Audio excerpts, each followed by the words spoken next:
We can start, sir. Shrutismriti-Puranam Alayam Karunalayam Namami Bhagavad Shankaram Lokashankaram Sadashivasamarambham Shankaracharya Madhyamam Asmadacharya Padyantam Vande Guru Paramparam Vasudeva Susundevam Samsachanuramardhanam Devaki Paramanandam Krishnam Vande Jagadgurum.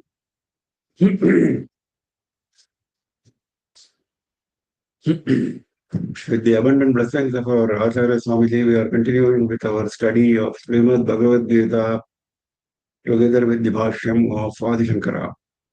We are on chapter 8,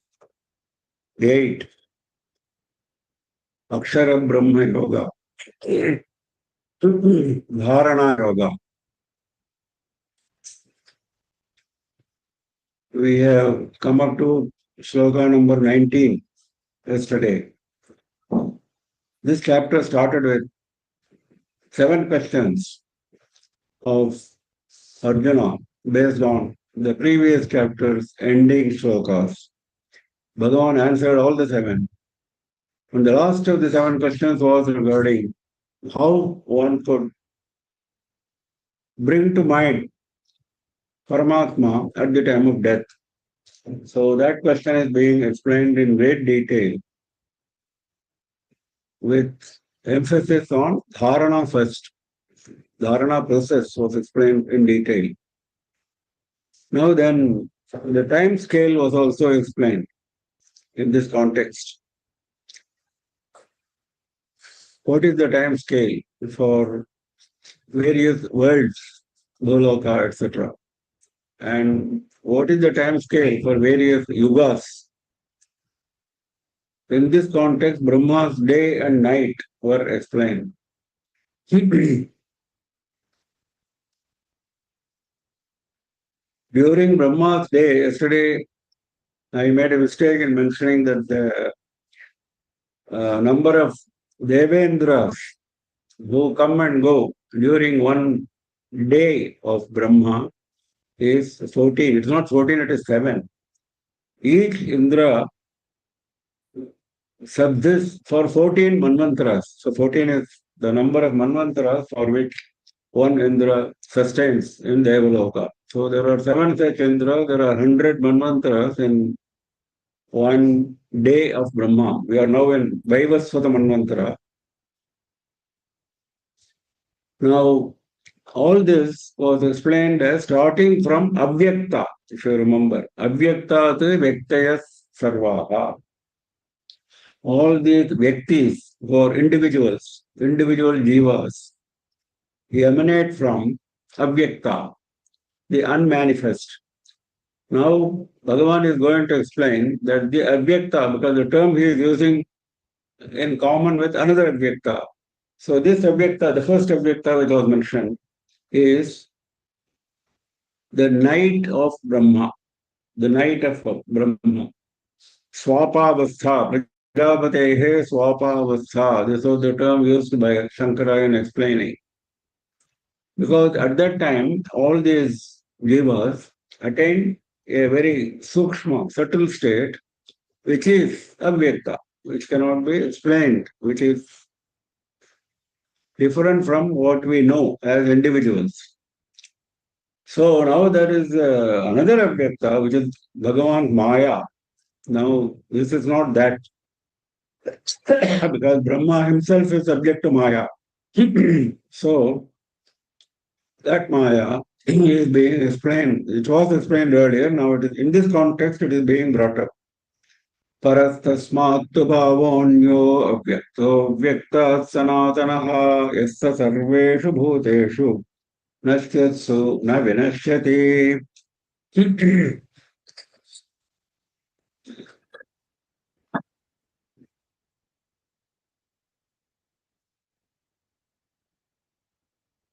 Tasmat avyaktat, the avyakta which was mentioned in the previous sloka, anyaha, different from.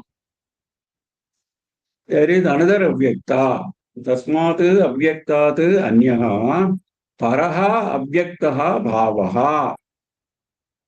Paraha. It is different, which is superior. Paraha can have two meanings. Different. Anyaha has brought out the difference aspect. So Paraha should be interpreted as superior. Different and superior. Bhava, which is also Avyakta. Anyaha Avyaktaha Paraha Bhavaha Sanatanaha. This Avyakta is eternal. That Avyakta is only for one night. Brahma's one night. This Avyakta is eternal because this is Maya Shakti of Parabrahman. Yasya sarveshu deshu nashyatsu na vinashyati. Sarveshu bhuteshu nashyatsu. When all jivas disappear or destroyed, they die. All jivas. That is the time when Brahma's night happens, isn't it? When during Brahma's night, all jivas lose their individuality and merge in Brahma. So he is talking about that. When that happens, yaha na vinashyati. This avyakta does not undergo any change. This does not get destroyed. This does not die. Which the avyakta, which is Maya Shakti. This is just to make it clear that Maya Shakti is ever with Parabrahman.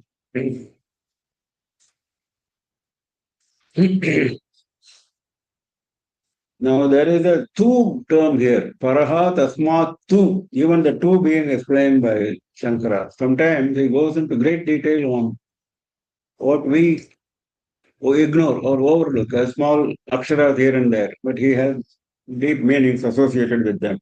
Here he says, tu shabdaha aksharasya vivakshitasya avyaktat vailakshanya visheshanarthaha.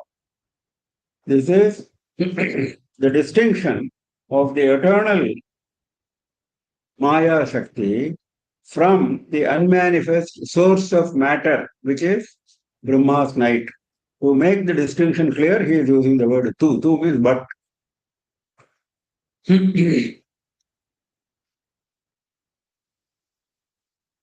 Avyakto akshara ityuktaha tamahuh paramam gatim yam prapya na nivartante tadhyama paramam mama. That avyakta, avyaktaha akshara ityuktaha. Now, second avyakta which was mentioned as Maya Shakti, actually because Maya itself is a non-existent, ma, that which does not exist. The whole thing is illusion. So it leads to Parabrahman. Avyaktaha aksharayityuktaha. Once you reach that avyakta, you are already in akshara state, the imperishable state. Tam paramam gatim ahuhu. That state is known as supreme goal.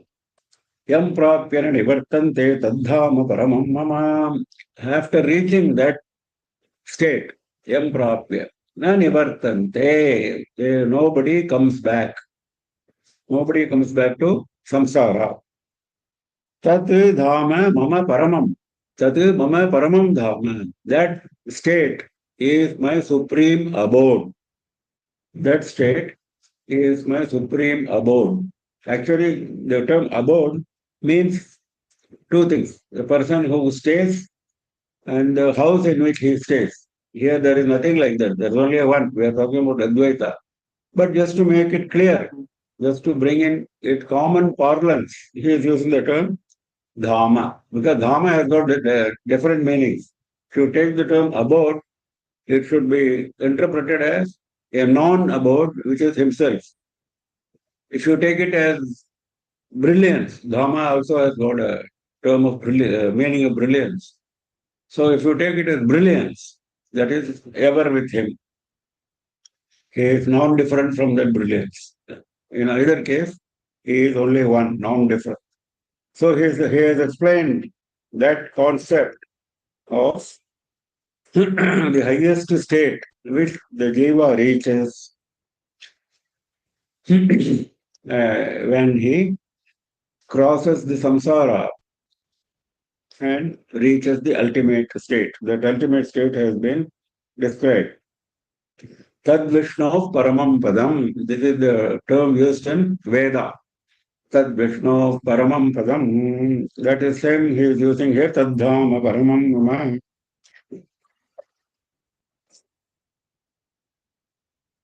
There is another Veda mantra which talks about this merging in the Supreme, which we are all familiar with that Veda mantra because that Veda mantra is always used during Purna Kumbha mantras given to Acharya, given to Acharya Swamiji, any yati for that matter, any sannyasi for that matter, when he comes, we give a Purna Kumbha and then we utter certain mantras. One of the mantras is this. Vedanta Vijnana Sunishchitartha Sannyasa Yoga Yataya Shuddha Sattvaha Te Brahma Loke Piparanta Kale Paramritat Parimuchanti Sarve. This is the mantra. So here it says, those who are jnanis reach that state from which they do not return. Because we are welcoming such a jnani, we are bringing this mantra. Vedanta Vijnana Sunishchita Arthaha. Those who have understood the experience of Vedanta, not simply jnana, Vedanta Vijnana. What is explained in Vedanta, they have personally experienced. And the meaning of Vedanta, they have found out through personal experience. Vedanta Vijnana Sunishchitarthaha Sannyasa Yogat Yatayaha Shuddha Sattvaha. Yatayaha Shuddha Sattvaha. They are Shuddha Tattvaha or Shuddha Sattvaha, both are right. Sannyasi, Yatayaha means sannyasis. Sannyasis who are ever in Shuddha Sattva state or ever in Advaitic state, Shuddha Tattvaha. Sannyasa Yoga, because they have taken to sannyasa. Because they have taken to sannyasa, they are ever. If they have not taken to sannyasa, it is very difficult to remain in that state permanently, Shuddha Sattva state. That is why he is mentioning that. What is the reason for that state? Sannyasa Yoga Yataya Shuddha Sattva Te Brahma Loke Piparanta Kale Paramritat Parimachanti Sarve. Even those who go by Krama Mukti, those who do not get instantaneous Mukti, they go to Brahmaloka ultimately. And when Brahma dissolves, what is the dissolution of Brahma? Dissolution of Brahma is when he reaches 100 years of his age. His one day was 1000 Chaturyugas. His one night is 1000 Chaturyugas. So one day and night together is 2000 Chaturyugas. Now 365 such days constitute 1 year for him. 100 such years constitute the life of Brahma. So at the end of that life, he gets dissolved. That means he gets absorbed in Parabrahma. Another Brahma takes his position. This is the sequence. Another Brahma takes his position. So Brahma is a post. So the post is being offered to someone else. So those who go on the Kramamukti route, they Brahma Loke Api, even when they go to Brahma Loka, Para Antakale, his lifetime is called Para. One of the meanings of the term Para is the lifetime of Brahma, that is 100 years. Parantakale, at the time of his closure of that lifetime, 100 years. Para Amritat Parimuchanti Sarve. Para Amritat Sarve Parimuchanti. Even when they are in Brahmaloka, they are in Amrita state. They are in such a state which is indestructible because they are on that path.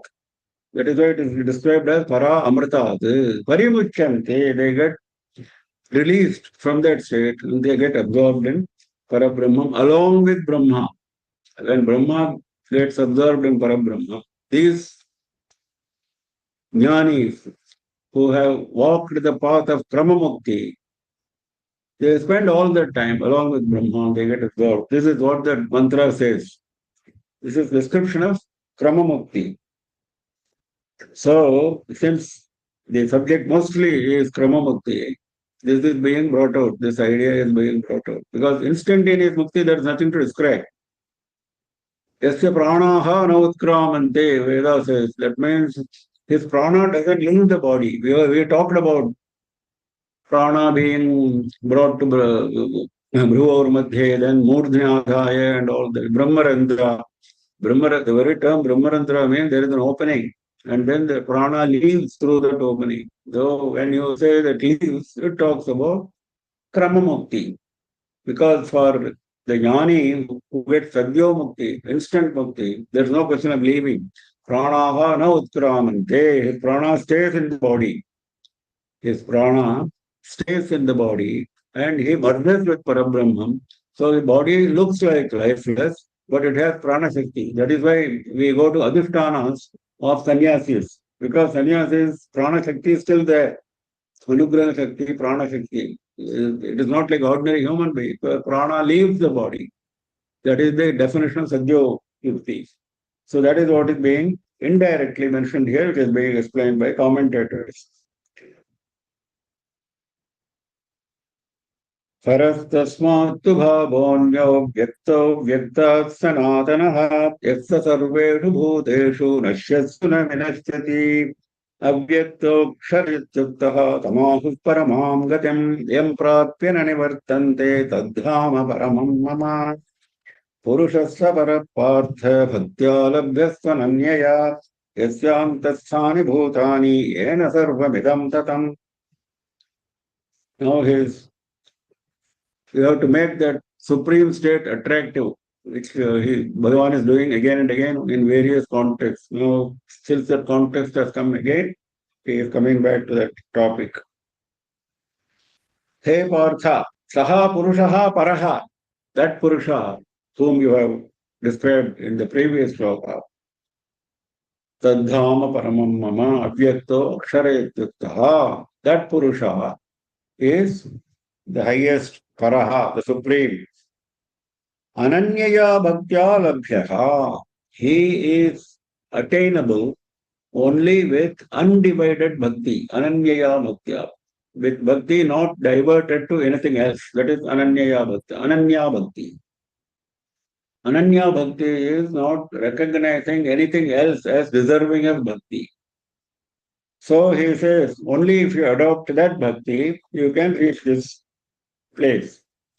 Now the term bhakti is used by Bhagavan as meaning the same as jnana. This we must understand, because in Bhagavad Gita, the term bhakti is constantly being used. It's not been used too much. So far, we have not seen the term bhakti very much, only rarely.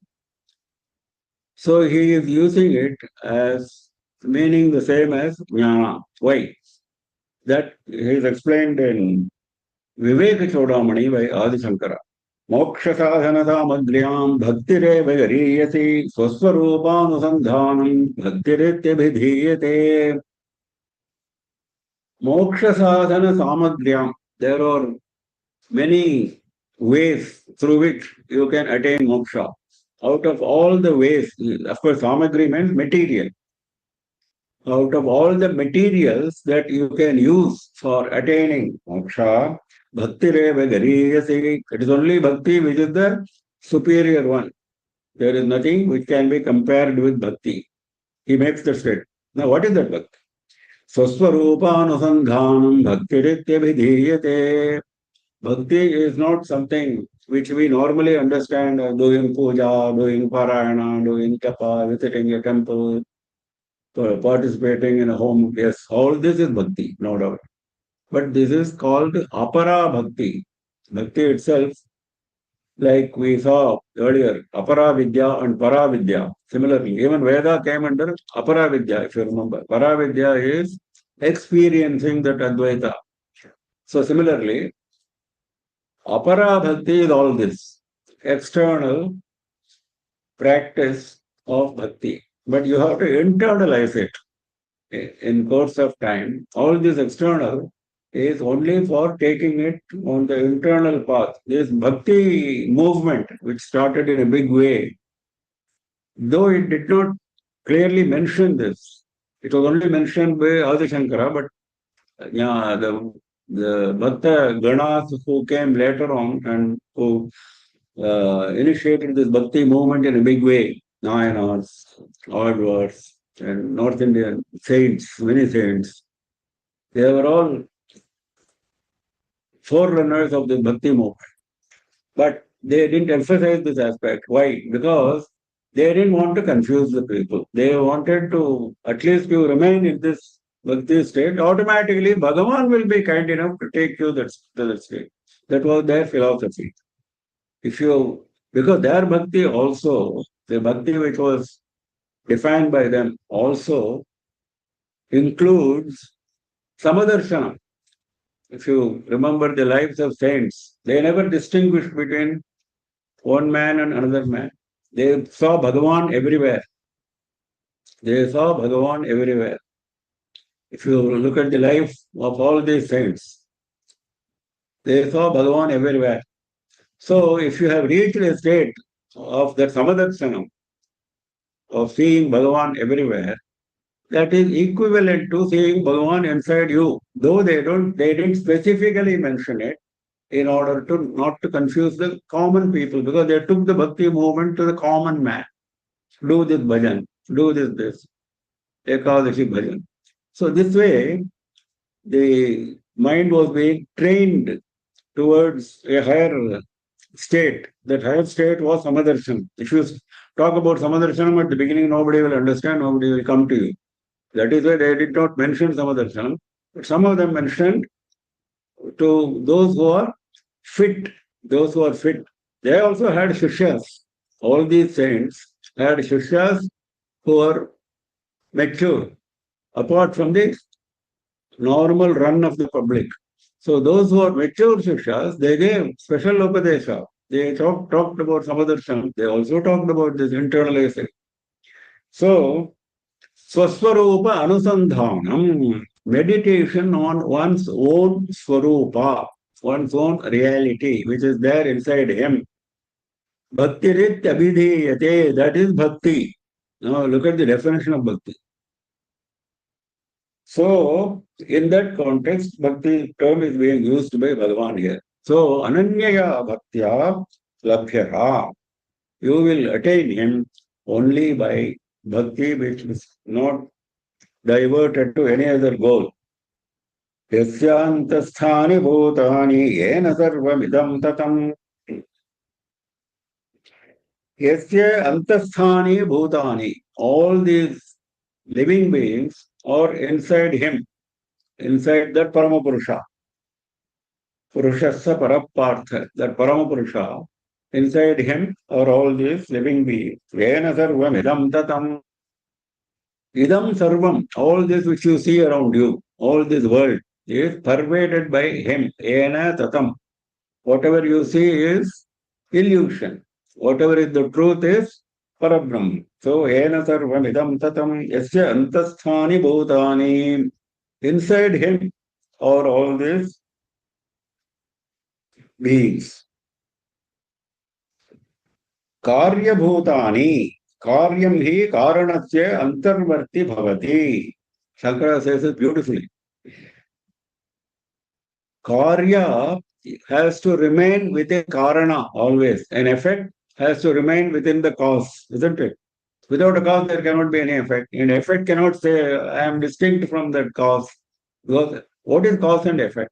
Effect was produced by the cause. So similarly, here all these beings are karya, the effect. And karana is Parabrahman. So, ena sarvam idam tatam. Tatam means pervaded. Pervaded with no interspace everywhere, continuously. Vyaptam akasheneva ghatadi. This is the explanation of Shankara. He says, this is normal, we have seen it before. Ghatakasha and Mahakasha. Ghata, inside the ghata, inside the pot, there is space. There is space outside. Is there a discontinuity between the space inside and space outside? No. Once the pot is broken, the space merges. So there is an apparent discontinuity because of the pot. So this is a common explanation given in Vedanta. Same, our body is a pot, and Atma, whom we call as Jivatma, is nothing but Paramatma, who is present everywhere. all over. Then why we are talking about Hridaya and all that? Because there should be some focus for the mind. He is there all over the body, but rishis have found that if you follow this path, then prana shakti can be properly guided. The guidance of the prana shakti. Prana shakti is also there all over the body. But you have to focus the prana shakti and bring it to some place and then take it upwards. This is a yoga practice. That is why it has this Hridaya Pundarika came for mention. Shankarananda Saraswati. सर्वमिदम् अहं च ब्रह्मैव इति भजति वेत्ति विद्वान् अनया इति भक्तिः ज्ञानं भजति अत्र ज्ञानार्थः. Clearly he mentions. What was mentioned by Shankara is clearly mentioned here. Bhajati atra jnanartha. Here bhakti means jnana. Sarvamidam aham cha brahmaiva iti bhajati. All this, whichever is around me, is Brahman. I am also Brahman. Vetti vidwan anaya iti bhaktihi jnanam. Anaya bhaktihi vetti vidwan. With this kind of feeling, emotion, he gets this jnana that emotion is bhakti. That is seeing Bhagavan everywhere around you and inside you. So inside you is important. We have seen it before. Because that is the state which you have to reach before you leave the body. If you see only outside, that is not enough. So that point is being brought out indirectly by Bhagavan here when he says, I am everywhere. And I am also inside me are all these jivas. That is why that pot, Akasha, example was brought out. पुरुषस्य परः पार्थ भक्त्या लभ्यस्त्वनन्यया यस्यान्तस्थानि भूतानि येन सर्वमिदं ततं यत्र काले त्वनावृत्तिम् आवृत्तिं चैव योगिनः प्रयाता यान्ति तं कालं वक्ष्यामि भरतर्षभ. Now, all beings do not go in Krama Mukti. So far we talked about Krama Mukti, Sadhya Mukti and Krama Mukti. All beings who leave their body, do they follow this path? Definitely not. Only Manushyanam Sahasreshu Kaschid Yatati Siddhe. Among thousands of people, one man only attempts to reach Bhagavan. He has himself said it. So what happens to remaining people? Remaining people come back to earth. So that process, that means when you leave the body, there are two paths. One path goes to Brahmaloka and you don't come back. That is the path of Kramamukti. Another path brings you back to earth. So there are two paths by which the Jiva travels after leaving the body. Both the paths are being mentioned here in detail.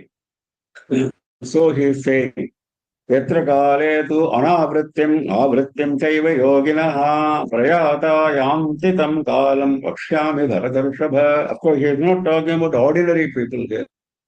Even among yogis, forget about ordinary people. Ordinary people, they follow the path of karma. That means wherever they are destined to go, Yamadharmaraja decides, depending on the amount of punya and papa, he decides whether you should go to Naraka or whether you should go to Swarga. You spend so many years. That also is being mentioned in another context by Bhagavan, I think next chapter. You spend so many years in Swarga and Naraka and then come back to earth to experience the balance of karma in whatever form Yamadharmaraja decides, whether it is an insect, whether it is an animal, whether it is a human being, and what state of human being, all this is being decided at that point of time. So that is the common cycle of common beings. Bhagavan is not even talking about them. He is talking about yogis. Even among yogis, everyone does not attain Kramamukti and some of them come back to earth. We saw that. Those who go to Brahmaloka, even Brahmaloka, through yagas and Panchagni Vidya, come back, the commentator said. So that point is being explained now. Yatra kale tu anavrittim avrittim chaiva yoginaha yatra kale. The time in which this yogi leaves the body, Anavrittim, avrittim. Avrittim is return. Anavrittim is non-return. Non-return to earth and return to earth. The time in which this yogi leaves the body. Prayata yanti tam kalam vakshyami bharatarshabha. Prayata, if the body leaves that particular time, you don't return, or if you leave the body at a particular time, you return. Tam kalam vakshyami. I explained to you that time. The time which determines whether you return and whether you don't return. Of course, this time has not been understood properly by many of us. So the commentators are very clearly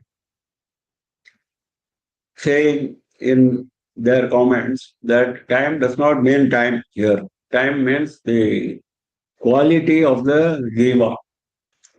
Because we think if a jiva lives in Uttarayana, it is better. All this is coming up in the next sloka.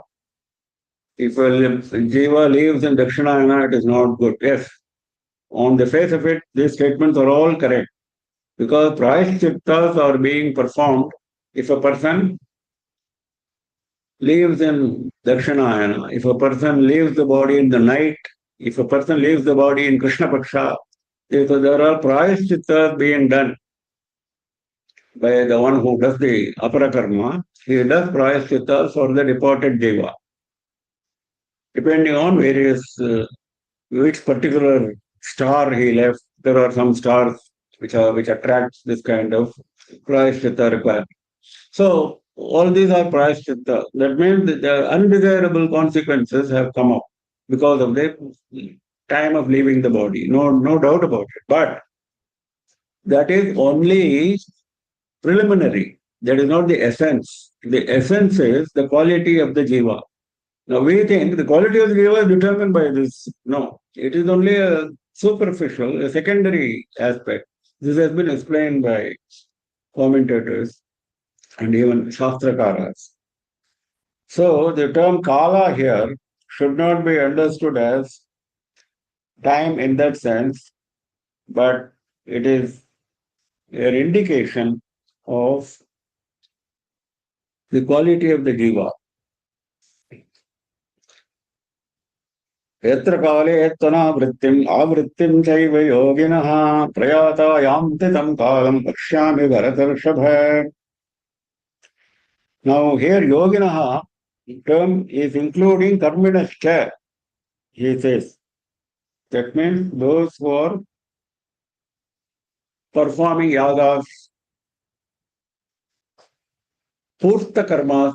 Purta karmas are for benefit of the population.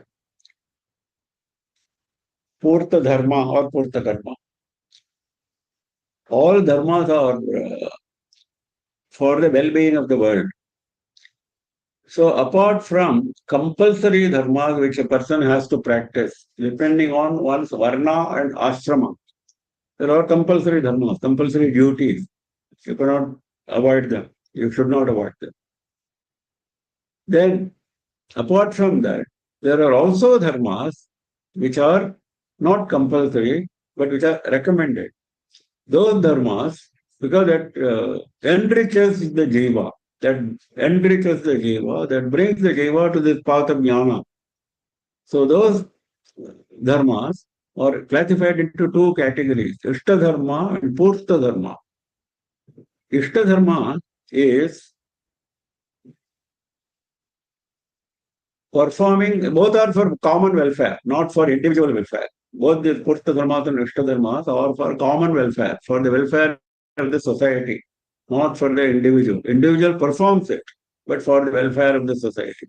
Supposing you organize Veda Parayana in a temple, you invite people. That is Ishta dharma. You organize a Chandi home, you invite people. That is Ishta dharma. So this kind of Vedic practices meant for common good are classified as Ishta dharma. They are recommended. You should do them. Purta dharmas are non-Vedic, but for common well, digging a well, laying a road, constructing an aprakriya center, constructing a temple. Even constructing a temple comes under Purta Dharma. Performing puja in the temple is Ishtadharma. Constructing a temple is Purta Dharma. So this Ishtapurta Dharmas, as they are called, these Ishtapurta Dharmas elevate the jiva to a higher level because he is doing it for the common good. So, but this does not take you to the Jnana Marga. You are still on Karma Marga only. So he is making that clear. One who is following the Jnana Marga, Saguna Brahman. Nirguna Brahman, of course, Sadhyo Mukti. He has got instantaneous Mukti. We don't talk about him now. Those who are following the Krama Mukti part, those who are worshippers of Saguna Brahman, they follow the Krama Mukti path, we said. Now we are talking about other yogis. We said, no, Panchagni Vidya, Yagas, etc., including these Ishtapurta Dharmas, they are bound to return.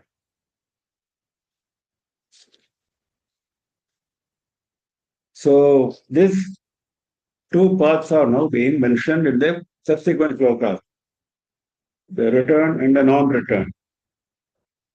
Agnirjyotirah Shuklaha Kshanmasa Uttarayanam Tatra Prayata Gachanti Brahma Vido Janaha Agnihi Jyotihi Ahaha Shuklaha Kshanmasa Uttarayanam. These are the determining points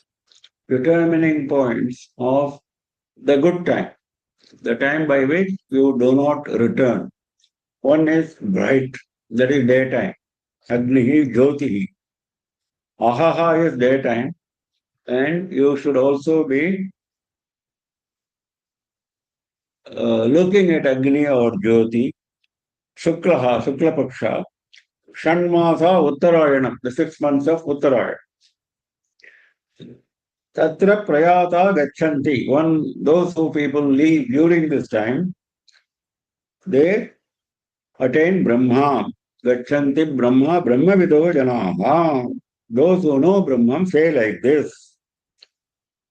Because Brahma Vido Janaha, these people who attain Brahma, he is qualifying them as Brahma Vido Janaha. They know Brahman, that is why they reach Brahma. Knowing means experiencing. They have been experiencing Brahma, so they reach Brahma. That's what he says. Now, this Agnijyoti Rahashuklaha Shanmasa Uttarayanam does not refer to the time which was understood in the previous sloka. Now that the commentators have explained in detail based on Upanishads. How can the commentator come to such conclusion? For that you have to read Brahma Sutra Bhashya, because Shankara himself refers to Brahma Sutra Bhashya, how he comes to this conclusion. The Upanishads and Brahma Sutras. But what is the meaning there? If it is not referring to time, what is the meaning of this? Agni Jyoti Shukla. This means there is a Devata associated with each of them. There is a Devata associated with Agni. There is a Devata associated with Jyotis. Kalabhimanini Devataha. These Devatas are all Kalabhimanini, associated with a particular Kala. Agnihi, Jyotihi, Ahas. Daytime, associated with daytime. Similarly, Shukla Paksha Devata. Shanmasa, Uttarayana Devata. Now, these Devatas, what is the role? Now, why we are talking about them? Shastra describes in great detail, because these are muktas, they are only walking that path, but ultimately they are going to attain mukti. So, Devatas come in person to guide this jiva right from the time when they leave the body. These devatas come one after the other. First devata to come is Agni Devata. Second, Agni Devata himself comes. Second, the Jyotir Devata. Then Ahas Devata. Then Shukla Paksha Devata. Then the Uttarayana Devata. These devatas come, hold the hand of the jiva. This is what Shastra says. And they take them respectfully along the path. And they take them where? It is coming in another shloka. They take them to Surya Loka. From there they go to Brahma Loka. They go and leave them in Surya Loka. Then Surya takes them to Brahma Loka. They go to Brahma Loka and then they attain Mukti, as we saw earlier. So these are the devatas, not really the time which you see at the time the deva leaves the body. Yes, it is an indication, but not necessarily. It does not mean those who leave their body in Dakshinayana do not follow this path. That is the point which the commentators are making clear. That maybe due to some deficiency in their karma, that they have to leave the body in Dakshinayana or during the night. Due to some deficiency, some karma which was balanced to their account, which is coming into shape. Because as you know, all jnanis suffer prarabdha karma. We have seen that before. That is why even great jnanis suffered from cancer till the time of death, cancer pain. We saw that. So prarabdha karma does not leave you till the time of death. Now, even after that, at the time of death, this whatever little balance of prarabdha takes the shape of Dakshinayana, night, etc., Krishna Paksha, etc. Then with that, the karma is over. That is the last part of the karma. Now there is no more karma. Now you are as good as a free individual, but you have to walk the path till you go to Brahmaloka, which these devatas are helping you to walk the path. That is what the Shastra has made it very clear.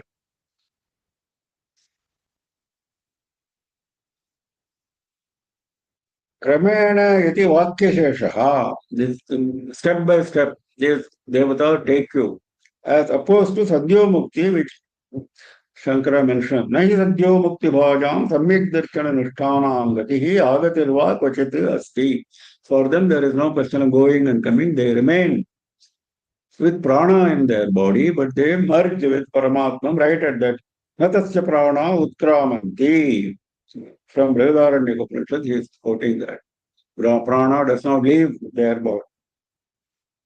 Brahma samlina pranaha eva te brahmamayaha brahmabhutaha eva te. They become Brahma. Right here, right at the time of death. That is Sadhyo Mukti. Now, for those who are following the Krama Mukti, this is the path. These are the devatas who guide them.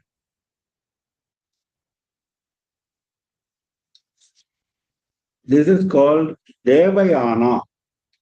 Because next shloka, what we are talking about is called Pitriyana. To distinguish the two paths, to give two names to these paths, one is called Devayana, another is called Pitriyana. Those who follow the Devayana path do not return. They go to Brahmaloka and become Parabrahman. Those who follow the Pitriyana path, they do return to earth. And both are yogis. We are not talking about ordinary people. धूमोरात्रिस्तथा कृष्णः षण्मासा दक्षिणायनम् तत्र चान्द्रमतं ज्योतिः योगी प्राप्य निवर्तते. Yogi, he is using the term yogi here. See, yogi prapya nivartate. What are the devatas who take this man who is going to return? We talked about avartim, anavartim.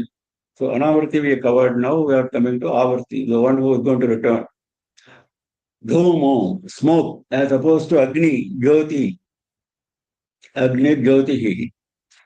Agni Devata and Jyoti Devata. Here, the Devata who comes to take you is Dhumaha. Dhumaha means smoke.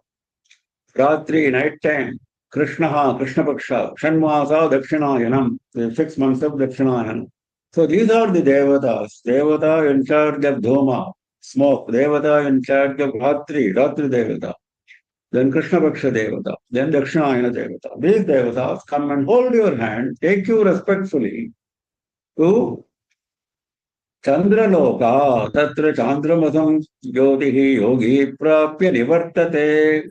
Chandramasam Jyotihi. They go to Chandraloka, they attain the brilliance of Chandra, Chandramasam Jyotihi. They attain the brilliance of Chandra, but they return in due time. Prapya Nivartate, he comes back. Whatever time Bhagavan has decided, that many years they spend in Chandraloka, and then they return. इष्टाधिकारी योगी कर्मी प्राप्य भुक्त्वा तत्क्षयात् इह पुनः निवर्तते. Karmi, because he was doing karma only. His jnana is not yet mature.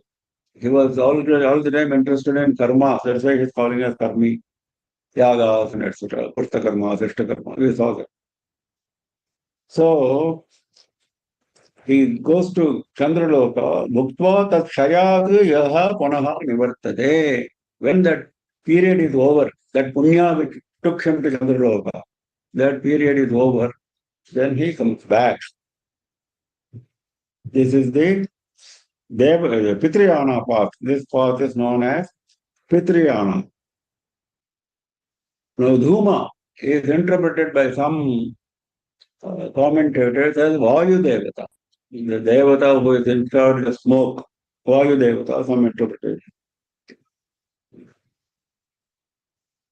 These are all karma yogis. They have not given up the fruit of their actions. They had desire to enjoy the fruit of their actions. That is why they are coming back. That is why they spend so many years in Chandraloka, and they have a punya to their account. They have to come back because they had a lurking desire to enjoy the fruit. That point is being made by some commentators. Why these people come back? Even if they are karmis, even if they have done yagas, etc., why they have to come back? Because when they did the karmas, etc., they had a lurking desire for the fruit. Because Bhagavan has made it very clear. You can do whatever you want. All karmas. Of course, ordained karmas. But those karmas, you should not desire the fruit. He has made it absolutely clear again and again. And you should not own those karmas. The karmas are being carried out by Bhagavan through you. You are only an agent. So there's two aspects, ownership of the karma and the fruit of the karma. If you have not completely dissociated yourself with, which happens, then you are no doubt a yogi, but you have to come back. That is the point he is making in this shloka. This is being clearly brought out by the commentators. अग्निर्ज्योतिरः शुक्लः षण्मासा उत्तरायणम् तत्र प्रयाता गच्छन्ति ब्रह्म ब्रह्मविदो जनाः धूमो रात्रिस्तथा कृष्णः षण्मासा दक्षिणायनम् तत्र चान्द्रमतं ज्योतिः योगी प्राप्य निवर्तते शुक्लकृष्णे गतिह्येते जगतः शाश्वते मते एकया यात्यनावृत्तिम् अन्यया वर्तते पुनः. Now whatever we mentioned is explaining that. These are known as Shukla Gati and Krishna Gati. Shukla Krishna Gati Hyete. These two gatis, these two paths which are taken by yogis. One is known as Shukla Gati, another is known as Krishna Gati. One is white, another is dark. Because it started with the Devata in charge of darkness, smoke, Ratri, night. Whereas the other one, Agni, Jyoti. So, Shukla and Krishna. Otherwise known as Devayana and Pitriyana in Shastras. Jagataha Shashvate Mate. Ete Gati Jagataha Shashvate Mate. These are there in the world all the time. These are eternal. Like samsara is eternal, these gatis are also eternal. That means they are there all the time. The persons who walk the path will differ, obviously. Some persons who come back, some persons don't come back. Those who come back do not even become yogis again, they fall into the rut. All this happens. But this path is eternal. Ekayaya janavrityam anyaya avartate punaha.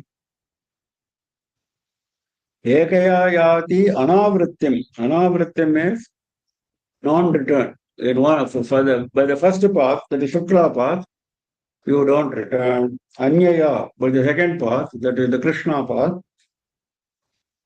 avartate punaha, you come back. So he makes it very clear. There are two paths, and one is a return path, another is a non-return path. Naite Sri.P.R yogi mukhyati kashchana tasmat sarveshu kaleshu yoga yukto bhavarjuna. What is the idea of talking about all this? Now he is coming to the Final point. This knowledge is only for caution. He's making it very clear. This knowledge, which all that I have been talking about, is now one point I want to make it clear. The commentator in the previous shloka, he said, Adhikritanam jnana karmanoho na jagataha sarvasya jagataha shashvate mate, he said. So Jagat includes everybody, isn't it? That means these two paths are there for everybody. Then that means we are not talking about those who attained Sadhya Mukti, isn't it? We have left them out. So that is why he is saying Adhikritanam jnana karmani. Oh, we talked about only those people who are qualified in jnana and karma. Jnana qualified man does not return, karma qualified man return. To put it simply. Of course, the ordinary jivas also, who are the majority, we have not covered here. So Jagat does not mean in this sense that we have covered everybody. Jagat means a group in this case. So that point is being mentioned. Because you see, the term Jagat normally means everything. So here it is not everyone. Naite Sri.P.R Janan yogi mukhyati kaschana yogi. No yogi, na kaschana yogi. No yogi. Ete Sriti Janana. Sriti means path. Knowing these two paths, no yogi, mukhyati, he will not get deluded. Once you know these two paths, a yogi should not get deluded. What is delusion? Having taken to yoga, having done everything, the second yogi had lurking desire for the fruit. That is the moha, isn't it? That is the delusion. So he is referring to that indirectly. So this yogi does not get deluded if you know the two paths. So this knowledge of the two paths is given for getting not deluded. So he makes it very clear. Tasmat sarveshu kaleshu yoga yukto bhava Arjuna. So he is giving an instruction to Arjuna. Means to all of us. Sarveshu kal, hence tasmat. Because I have explained very clearly, path of return, path of non-return, path of sadhya mukti, everything I have explained. So you have to now be on your guard. Sarveshu kaleshu. You cannot say, once in a way, I have lost my track. Once in a way, if you lose your track, you are losing the track. It's a very great loss. So never lose the track. Sarveshu kaleshu, at all times. Yoga yukto bhava. Be associated with yoga. Be associated with this goal. Yoga means attaching to Parabrahma. That is the process. So attaching to Parabrahma, not attaching to world, including the fruit of yaga, etc., etc. That is all worldly anyway. So do not get attached. Attach only to Parabrahman. So be careful, be on your guard. Samahitaha bhava. Be focused. Yoga yukta means samahitaha bhava.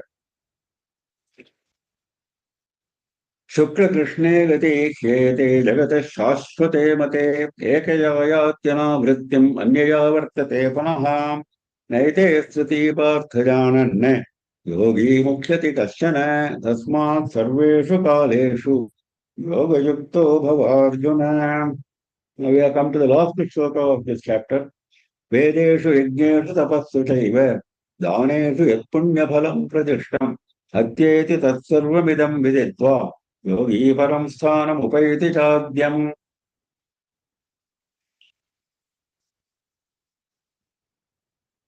Now this yogi, the state which this yogi reaches, the Kramamukti yogi, who follows the path of Kramamukti, ultimately along with Brahma, he gets to join Parabrahma.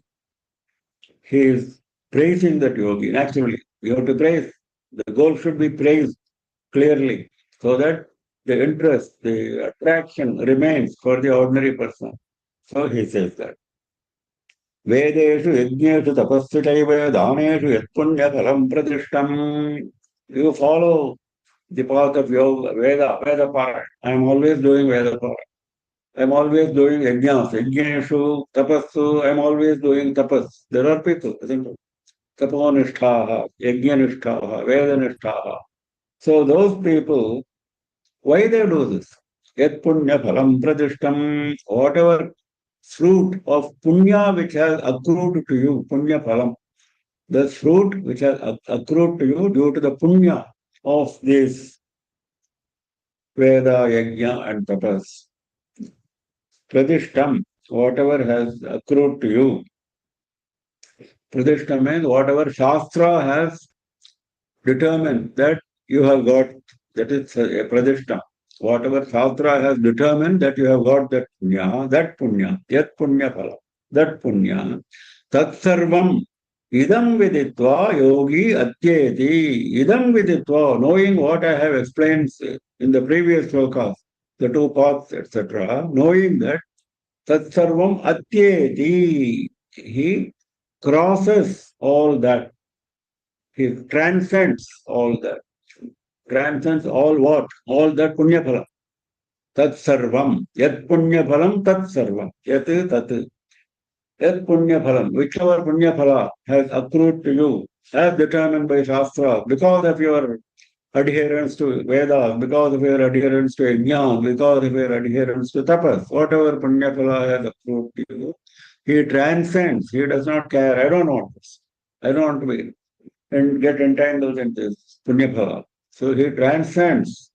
Tat sarvam idam. He should not have even the slightest desire for. That's why he is using the term sarvam. Idam sarvam idam viditva. Knowing this, whatever I have explained to you. Tat sarvam atyeti. He crosses all that. Atitya gacchati. Atyeti. Atitya gacchati. He walks ahead. Does not care for this. That is the particular yogi. Param sthanam upayati adyam. Adyam param sthanam upayati. Again, he praises that goal. You have left so much of punya phala behind. What have you got? Array, this punya phala is nothing in front of what you have done. Param sthanam cha adyam upayati. Adyam, that which is primal, that is the source of everything. Adav bhavam, that which started at the beginning. There is nothing like beginning or end. This is just to make it clear to us that that is the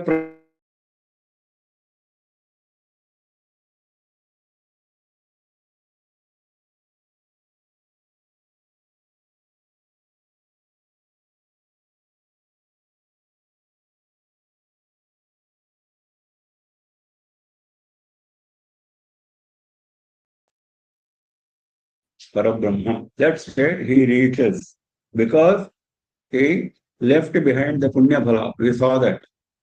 If you are carrying for Punya Phala, even if you have a mild lurking desire for Punya Phala, you will come back, you will go to Chandraloka and come back.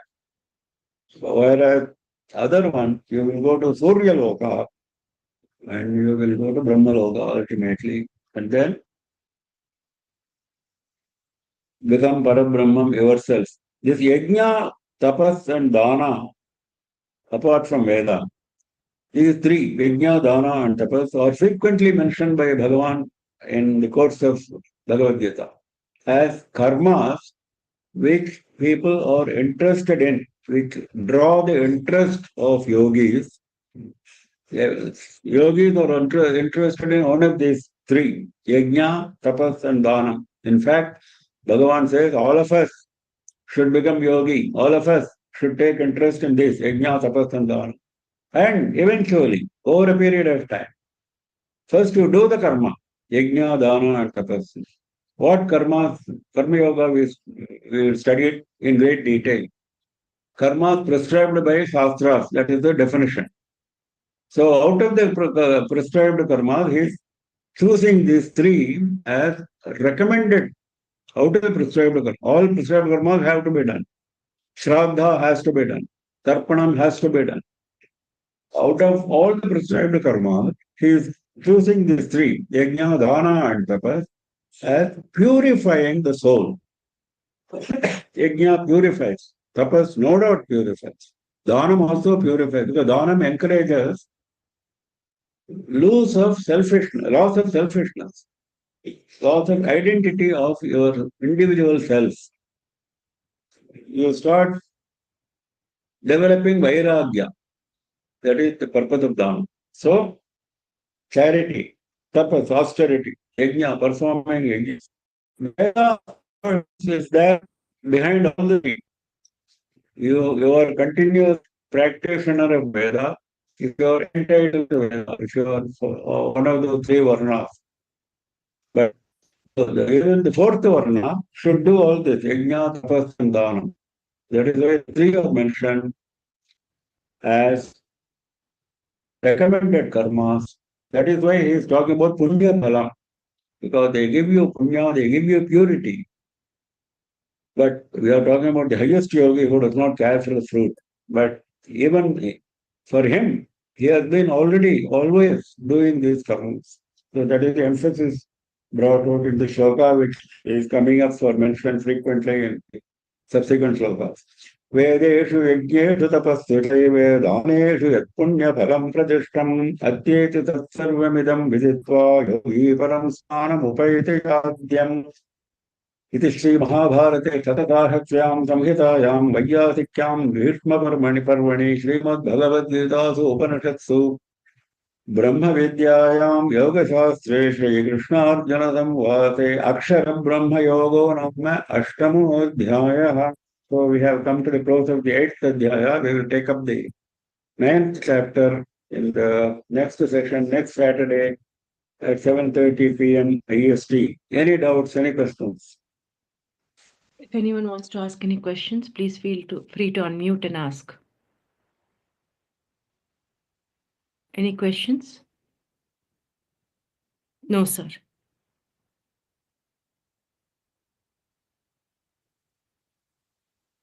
No questions, sir.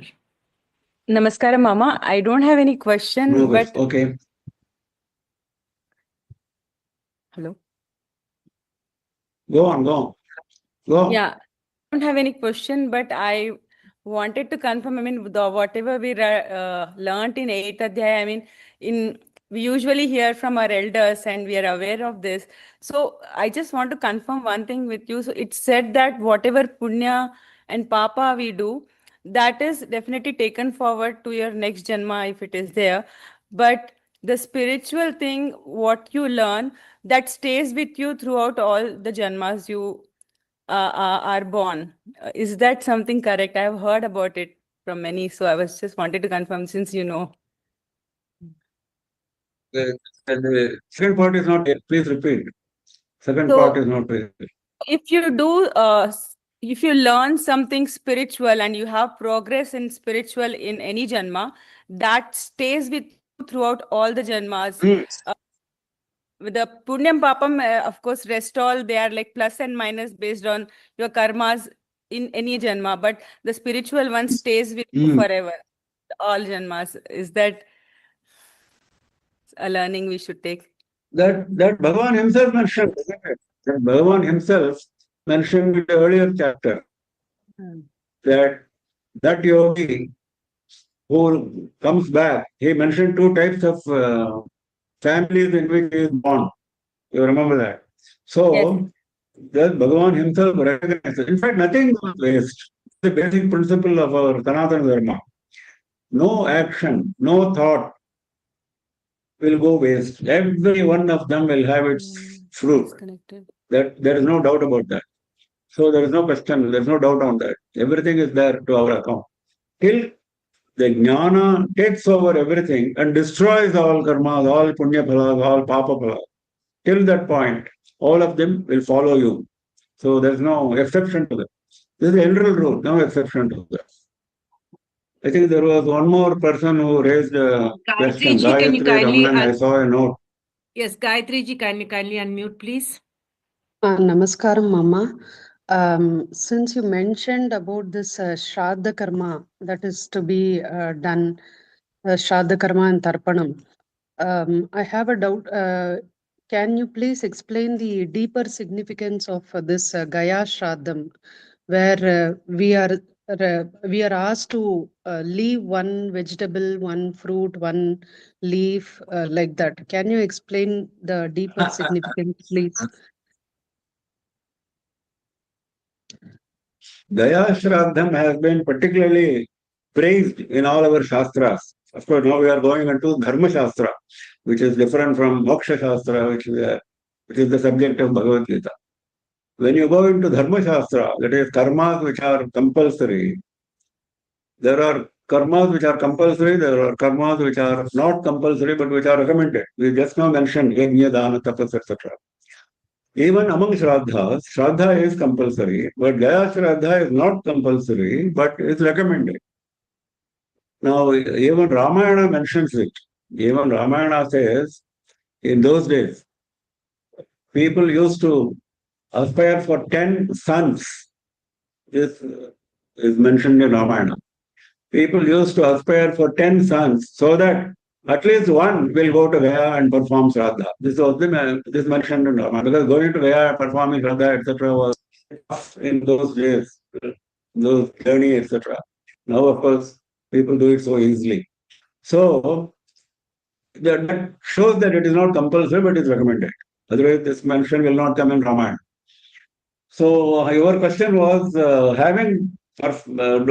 performing Gaya Shraddham, they are asked to leave certain vegetables, certain fruit, etc. That is only to symbolically leave our desire for worldly fruit. That is the question we have been discussing all along. All our discussion throughout Bhagavad Gita has been to leave our desire, isn't it? Our attachment to worldly objects. Now, attachment to worldly objects, the most difficult to leave is the taste. So, out of what is the most tasty to you, you would leave that fruit, that vegetable, etc. This is only a symbolic way of telling. Now that you have come all the way to Gaya for performing Shraddham for your ancestors, now you should also develop Vairagya. A time will come when you will also leave this body. When you are performing Shraddha for your ancestor, don't forget that you are also going to leave your body. You can come and perform the same Gaya Shraddha for you. So before you reach that state, develop non-attachment. That is the only thing. There is no other significance to that.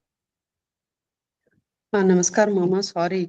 The way my doubt is, suppose I am leaving one fruit, like a guava or an apple or something, but I am going to the hotel and eating. I am eating onion, and that means I have not overcome my taste. No, I have left attachment for one fruit, but I have attachment towards other things. No, how should I No, that is understand why I this? said it is symbolic.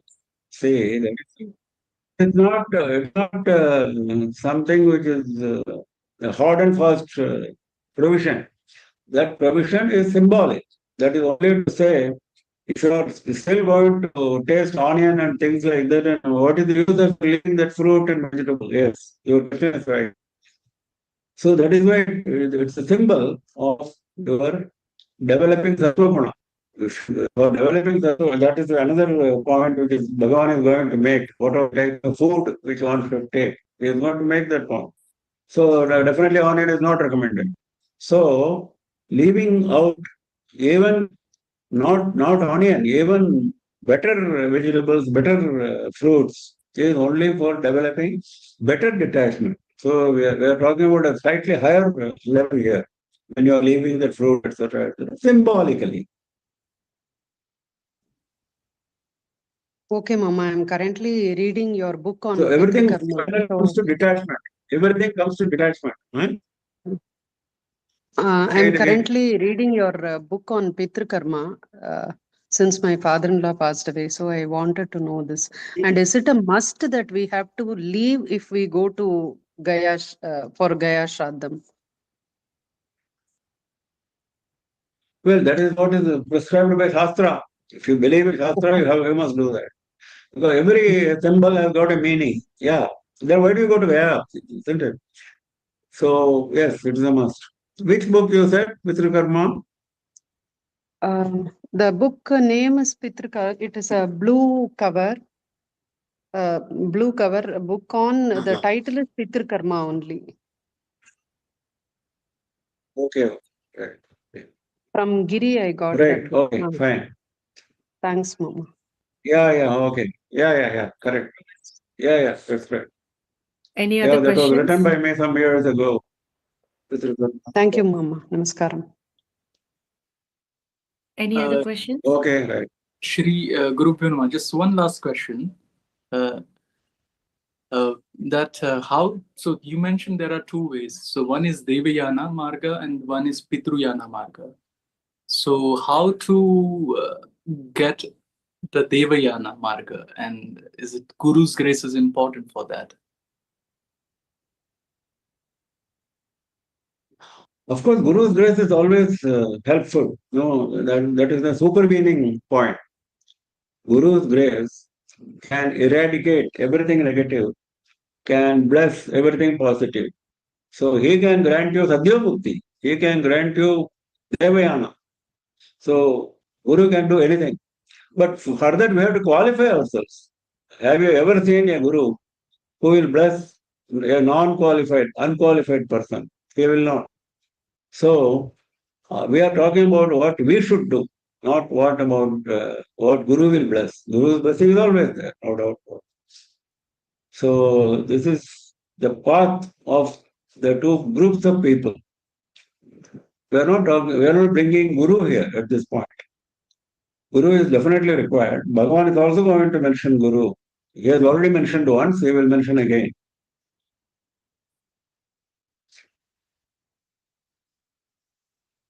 Any other Okay. questions? Okay, so we close for the day. We meet again next Saturday, 7:30 PM EST.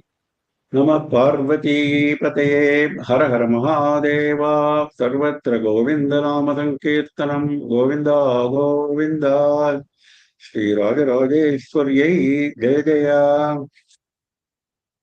Thank you everyone for joining. We'll again meet next Saturday. Hara Hara Shankara, Jai Jai Shankara.